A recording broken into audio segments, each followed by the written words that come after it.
Good morning. Welcome back to the Built channel. Today on daily driver repairs, the TDI needs front ball joints.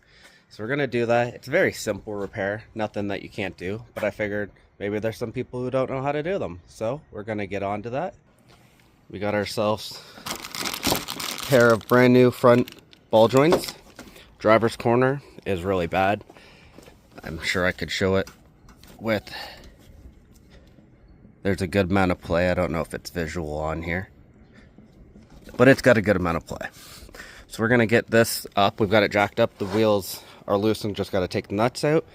But we'll get into this. It's a 20-minute process once you've got the car up. Very simple. So I'll get the wheels off and I'll be right back. So with that, I like to lay out my ball joints for the sides. Not sure offhand which one was which. They weren't really labeled in the box, but once you get a corner off, you kind of know, because each ball joint kind of has an angle to it. This is more than likely the driver's side, just because it's angled back. Makes the most sense. For our hardware, I believe it'll be a 17 and 13s.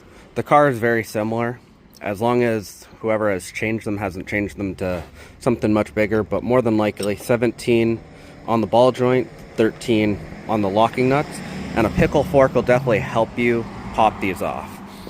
So with the wheel up and off like this, you're gonna get down. You got your 17 or 18 up there, 3 13s or 14s. Again, it can change depending on your ball joint. Take note of where your ball joint is in your control arm. These can slide back and forth and affect your camber.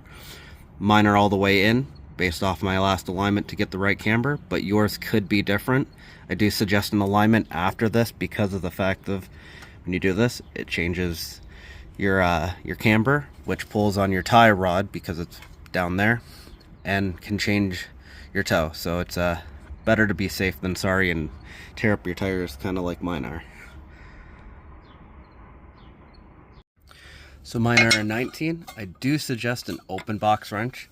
A lot easier to get them out. Mine actually came off fairly loose. Normally get some heat on there because good old Canadian winters will rot these things into place. If you want to go the hard way, you can take the whole knuckle out, put a impact on top and go, but a 19 mil wrench on top and they'll just spin out fairly quickly. Okay, so with the ball joint out, you can see it's tore up. I took the boot off. These rips are from more than likely my pickle fork. I didn't notice them initially, but you can see it's full of really bad grease on there, and just how easy it is to spin these. There's some up and down movement and side to side movement as well. New ones, much better. You can't even move them by hand. Like I said, when I took them off, mine were 19s. I just have a bunch of wrenches out just to make sure you're got everything kind of to take them off. But I do suggest your new hardware, Annie sees it, you're gonna have to do these again at some point in their life. Makes it a lot easier to get them out. Same with the shaft on your ball joint. Put a little bit of anti-seize there, a little bit on the threads. Helps everything come back apart when you have to. So we're gonna get to installing these. Okay, now that we're down here, a little bit of copper or silver anti-seize on our lower bolts.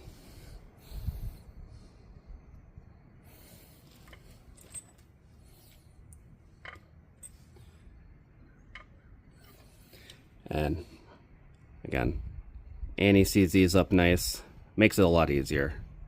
The future always holds more ball joints, so easier to do. Take your nut off. Like I said, these, so with everything kind of out of the way, push your arm all the way down, put these in. As you can see, these have quite a bit of camber to go in and out. I would suggest marking with like a scribe or a marker on the bottom where the original nuts were. It'll just help you put them back together when you're doing this, just to get you in the ballpark of your camber alignment last time. Don't forget your lock washer. Thread them in. Now we're going to do the German torque spec of Guten Tight.